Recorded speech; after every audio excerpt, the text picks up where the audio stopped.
News network limited और आप देख रहे हैं न्यूज हिंदुस्तान, खबर का असर भी। आज जो हमारे मतदान दल के सदस्य लोग हैं, उन लोगों का ज्वाइनिंग लिया गया और एसपी साहब के द्वारा और मेरे द्वारा जो है इलेक्शन के बारे में विस्तृत रूप से जानकारी दी गई है। हम लोग के पास फोर्स सफिशिएंट मात्रा में है। फोर्स और मतदान दल के जो हमारे लोग हैं उनका जो है मिलान भी हो गया है। हर एक 10-10 बूथों पे सेक्टर ऑफिसर हैं और फिर जो है 5 सेक्टर ऑफिसर्स के ऊपर जोनल मजिस्ट्रेट हैं और उसके बाद सुपर जोनल का भी कंसेप्ट हम लोगों ने रखा है।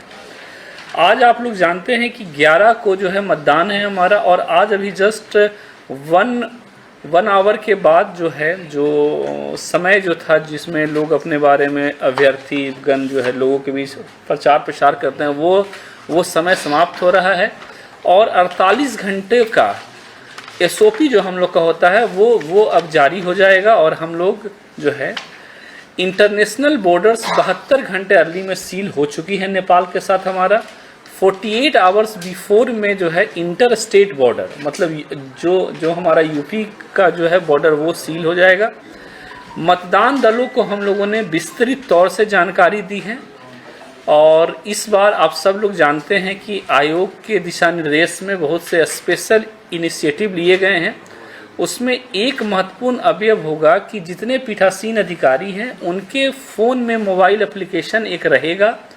मोबाइल एप्लीकेशन आज इंस्टॉल हो गया है। सुबह में कल जब लोग ईवीएम लेने के लिए आएंगे तो लॉगिन भी कर लिया जाएगा उनका और जब वो लोग मतदान स्थल पे जाएंगे मतलब बूथ पे हमारे जाएंगे तो फिर अराइवल रिपोर्ट भी पीआरओ एप्लीकेशन के माध्यम से ही हम लोग लेंगे।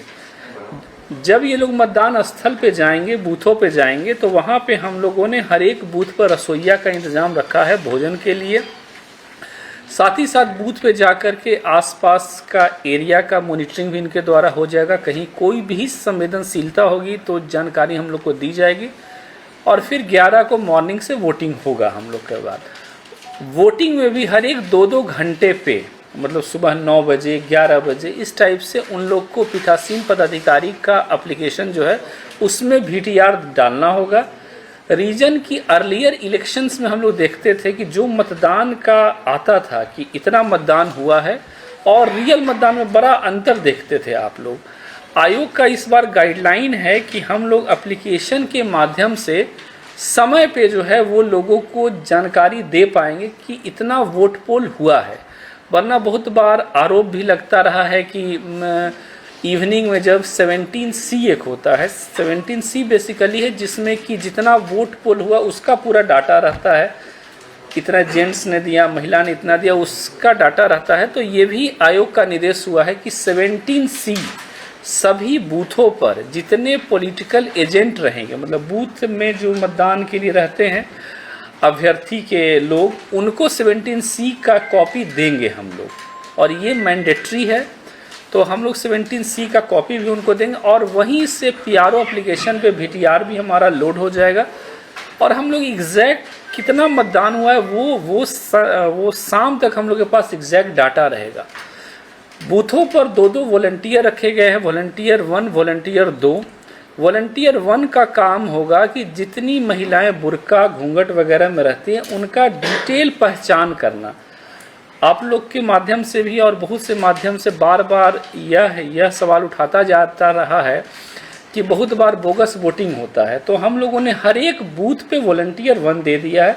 सेकेंड नंबर का वॉलंटियर जो रहेगा उसका वर्क रहेगा कि जो है बूथ पे यदि मतदान के लिए कोई जाता है और मोबाइल फ़ोन उनके पास है तो जो वॉलंटियर सेकंड होगा वो उसके मोबाइल फ़ोन को रखेगा। हम लोगों ने अलग से जूट बैग उनको दिया है, जूट बैग में ही उसको रखा जाएगा। हमारा या फिर आयोग का सख्त निर्देश है कि कोई भी व्यक्ति बूथ के भीतर फ़ोन लेकर के नहीं जाएगा। सिर्फ और सिर्फ जो है पीठासीन अधिकारी के पास मोबाइल रहेगा क्योंकि उसको VTR एप्लीकेशन पे जो है डालना पड़ेगा। रेस्ट कोई भी स्टाफ या फिर जो वहाँ पर एजेंट रहेंगे या फिर सेक्टर ऑफिसर रहेगा कोई भी फ़ोन लेकर के बूथ के भीतर नहीं जाएगा। तो ये एक गाइडलाइन था। मीडिया के बारे में भी फोर्सेज को भी हम लोगों ने और पीठासीन अधिकारियों को भी ब्रीफिंग दी गई है कि मीडिया जो है बाउंड्री वॉल के भीतर में रह सकता है, लेकिन मतदान स्थल के भीतर में जहां मतलब वोटिंग होता रहेगा वहां पे नहीं जाएगा। इसके लिए निर्देश उनको दे दिया गया है। सिक्योरिटी के इंतजाम है। आज भी आदर्श आचार संहिता के उल्लंघन पे एक आध दो अभ्यर्थियों के ऊपर जो है वो FIR हुआ है। बगहा में एक जो है वो FIR हुआ है, उसमें था कि शेड्यूल समय जो दिया गया था रोड शो का, रोड शो के समय के बाद तक उन लोग के द्वारा रोड शो हो रहा था। और बेतिया में भी एक FIR हुआ है, उनके द्वारा निर्धारित संख्या से ज़्यादा मात्रा में मतलब वकील और जो स्वीकृति प्राप्त वकील नहीं था, तो उसके ऊपर FIR हुआ है। अभी से हम लोग लगातार सख्ती के साथ ECI के गाइडलाइन के अनुसार इलेक्शन संपन्न हम लोग का होगा, और उसमें जो है मीडिया का भी सकारात्मक रोल रहेगा। जो फीडबैक आप लोग का हम लोग के पास रहेगा उसके आधार पर भी डिफरेंट स्टेप्स हम लोग लेते रहेंगे। धन्यवाद। SP साहब।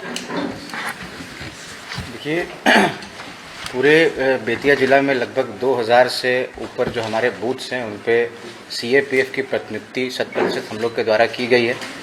जो हमेशा कंप्लेन रहता है कि संवेदनशील बूथ्स का बड़ी लिस्ट जो प्रत्याशी है उनके द्वारा हम लोगों को समर्पित किया जाता है, उसी को देखते हुए हमारे पास CAPF पर्याप्त मात्रा में उपलब्ध था। हम लोगों ने सभी बूथ्स पर CAPF प्रतिनियुक्त किया है, और जो क्रिटिकल बूथ्स हैं उनमें हम लोगों ने जो मानक इलेक्शन कमीशन ऑफ इंडिया के द्वारा घोषित किया गया है उसमें 3 और 4 बूथ और 5 और 6 से ऊपर बूथ्स पे हम लोगों ने एक सेक्शन CAPF की प्रतिनियुक्ति और जो एक्स्ट्रा हाफ सेक्शन देना है वो भी CAPF की प्रतिनियुक्ति की है। साथ ही साथ जो हमारा स्टेट पुलिस फोर्स है जिनको हम लोग आपको पेट्रोलिंग में लगाते हैं, उनमें से भी कुछ प्राधिकारियों को हमने अलग से भी बूथ्स पे आपको प्रतिनियुक्त कर दिया है, ताकि फुल प्रूफ सिक्योरिटी जो बूथ की होनी चाहिए वो मेंटेन रहे। और जैसा कि आपको जिला प्राधिकारी महोदय ने बताया, जो वॉलंटियर्स हैं वो लोग भी वहाँ पे मौजूद रहेंगे ताकि पारदर्शिता से वोटिंग होती रहे। और हम लोगों के द्वारा वहाँ पे होमगार्ड्स, ट्रेनी कांस्टेबल्स, चौकीदार, इनकी भी प्रतिनियुक्ति की गई है जो क्यूइंग कराएंगे। और साथ ही साथ अगर ऐसी कोई समस्या उत्पन्न होगी तो उसमें भी जो वॉलंटियर्स हैं उनको सहायता प्रदान करेंगे। साथ ही साथ जो बूथ के बाहर का क्षेत्र है, आप सभी को पता होगा कि 100 मीटर के अंतर्गत 144 का आपको घोषित रहता है, इसलिए सभी से यही अनुरोध रहेगा कि उसको आप लोग अनुपालन करेंगे। मीडिया कर्मी को भी वहाँ पे जाने के लिए आप लोगों की भी समस्याएं रहती हैं कि हम लोगों को कवरेज सही से नहीं मिल रहा है, उसको लेकर के भी आपको जो सारे गाइडलाइंस है उसको आपको बता दिया गया है। और मोबाइल के बारे में भी एक बहुत महत्वपूर्ण चीज़ है, जो मोबाइल का जो एंट्री है वो इलेक्शन कमीशन ऑफ इंडिया के द्वारा अलाउ किया गया है, लेकिन अंदर ले जाना अलाउड नहीं है। बाहर में आप ले करके जाएँ, बाहर में आप वोट देने के बाद अपना सेल्फी जो कर सकते हैं उन सब चीज़ों वो सब अलाउड है, बट अंदर आप लोगों को EVM का फ़ोटोज़ है ये सब लेना, जो भी पब्लिक है वो जा रहे हैं वो सब अलाउड नहीं है। अब हम आ जाते हैं आपको बाहर में जो बूथ से अन्य जो EVM का मूवमेंट हमारा रहेगा, उसमें हम लोगों की पेट्रोलिंग पार्टीज़, विभिन्न जितने भी हमारे DSPs यहाँ पे मौजूद हैं उन सभी को हम लोगों ने उपयोग किया। लगभग 7 ACs का मुझे बेतिया ज़िला में देखना पड़ता है, तो उसमें हमारे पास 8 DSP उपलब्ध हैं। हमने 7 DSP को विभिन्न जितने भी हमारे पास बाइक QRT उपलब्ध है उनके साथ अलग अलग फोर्सेस के साथ उनको प्रतिनियुक्त करेंगे। वो निरंतर 11 तारीख के सुबह से वहाँ भ्रमणशील रहेंगे। हमारा जो FST टीम है उसको भी वो CAPF से वो पूरे तरह से आपको प्रतिनियुक्त है। CAPF उनके साथ निरंतर हम लोग छापेमारी करके जो भी हम लोगों को सूचनाएं प्राप्त होंगी, चाहे वो आपको अवैध शराब से संबंधित हो या अवैध कैश का जो मूवमेंट रहता है जो वोटरों को बरगलाने के लिए यूज़ किया जाता है प्रत्याशियों के द्वारा, उस पर भी हम लोग निरंतर कार्रवाई कर रहे हैं। आज से भी हम लोग कार्रवाई कर रहे हैं।